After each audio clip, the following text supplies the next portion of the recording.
मैं भारत को भारतीयता की मान्यता के आधार पर फिर से खड़ा करना चाहता हूं, उस काम में लगा हूं। एक तीसरा उदाहरण देता हूं। जहां लोगों को ठंड बहुत है और रहना पड़ता है, वहां के लोगों की हड्डियां और शरीर थोड़ा कड़क होता है, उसमें लचीलापन कम होता है, फ्लेक्सिबिलिटी नहीं होती। आप थोड़े दिन एक प्रयोग करके देख लो। आप बैठो, उसके चारों तरफ बर्फ की सिल्लियां रख लो, एक इधर एक इधर एक इधर, और बीच में बैठ जाओ, तो पीठ ऐसी अकड़ जाएगी कि उठना भी मुश्किल हो जाएगा। घुटने इतने अकड़ जाएंगे कि उठ के खड़ा होना मुश्किल हो जाएगा, और गलती से आप खड़े हो गए तो बैठना तो बिल्कुल मुश्किल हो जाएगा। अब जरा सोचो कि 4 बर्फ की सिल्ली जो मुश्किल से 0 डिग्री सेंटीग्रेड की है, हम 10 मिनट अपने चारों तरफ रख ले तो शरीर अकड़ जाता है।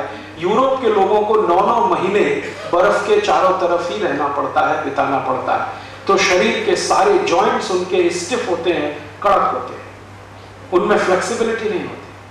तो वो बेचारे क्या करें, तो ज्यादा उठ बैठ नहीं सकते, तो हर चीज वो ऐसी बनाते हैं जिसमें ज्यादा उठ बैठ नहीं करनी पड़े। जैसे उन्होंने कुर्सी बनाई बैठने के लिए, तो कुर्सी में क्या है, आधा ही बैठना पड़ता है, पूरा नहीं बैठना पड़ता, नहीं तो आलती पालती मार के बैठने को बोल दो तो उनकी जान निकल जाती है।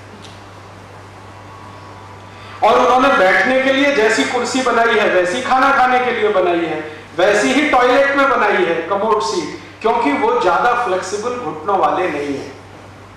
अब हमने बिना सोचे समझे उनकी नकल करके अपने घर में भी डाइनिंग टेबल ले आए, हाँ, और हम भी उसी कुर्सी मेज पे बैठ के खाते हैं। वो तो बेचारे मजबूर हैं इसलिए कि घुटने उनके हिलते डुलते नहीं हैं, इसलिए वो तो या तो खड़े खड़े खाते हैं, स्टैंडिंग पोजीशन में खाना खाते हैं।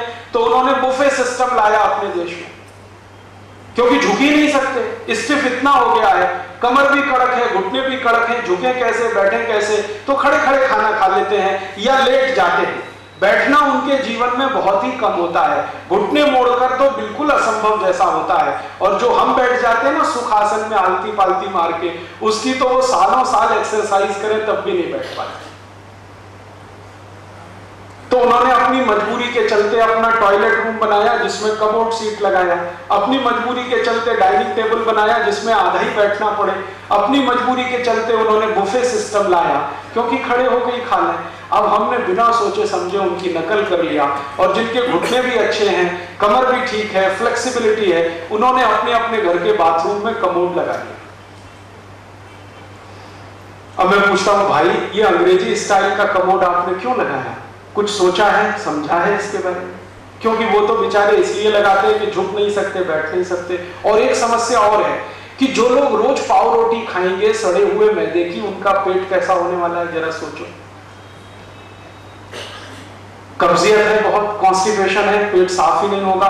जब पेट साफ नहीं होगा तो 2-2 घंटे तक बैठना पड़ेगा कि नहीं बैठना पड़ेगा उस टॉयलेट पॉट पे? तो 2 घंटे बैठेंगे कैसे अगर हिंदुस्तानी तरीके से बैठने लगे तो? क्योंकि हिंदुस्तानी तरीके के टॉयलेट पॉट पे 5 मिनट आप बैठ सकते हैं, यूरोप में तो 2-2 घंटे बैठना पड़ता है। मैंने यूरोप के कई देशों का प्रवास किया है, वहां जब मैं लोगों को देखता हूं सवेरे सवेरे जब टॉयलेट रूम में जाते हैं 2-2 घंटे तक बाहर ही नहीं आते, बैठे ही रहते हैं। फिर उनको पूछो भाई क्यों नहीं आते, तो कहते हैं न्यूज़पेपर पढ़ते रहते हैं। क्यों पढ़ते हो न्यूज़पेपर? टट्टी साफ नहीं होती, संडास नहीं होती, पेट साफ नहीं होता, इंतजार करना पड़ता है, जोर लगाना पड़ता है, कभी कभी गाना भी गाते रहते हैं, मेरे सपनों की रानी कभी आई, वो आती नहीं है। ये उनकी सबसे बड़ी समस्या है। और भारत में क्या है, भारत का खान पीन ऐसा है और सूर्य के प्रकाश से पाचन का तंत्र ऐसा है कि टॉयलेट रूम में 5 मिनट से ज्यादा बैठने की जरूरत नहीं है। बहुत दिन बाद मुझे यह समझ में आया कि यूरोप के सभी बाथरूम और टॉयलेट रूम में लाइब्रेरी क्यों बनाते हैं। उनके यहां जो लाइब्रेरी होती है ना, वो ड्राइंग रूम में नहीं होती, बेडरूम में नहीं होती, टॉयलेट रूम में होती है, क्योंकि वहीं बैठना है 2-2 घंटे, तो कुछ टाइम तो पास करना ही पड़ेगा। दोस्तों, सबसे पहले तो चैनल सब्सक्राइब करें, फिर लाइक, कमेंट और शेयर करें, और हाँ, हमारा एंड्रॉयड ऐप डाउनलोड करना ना भूलें।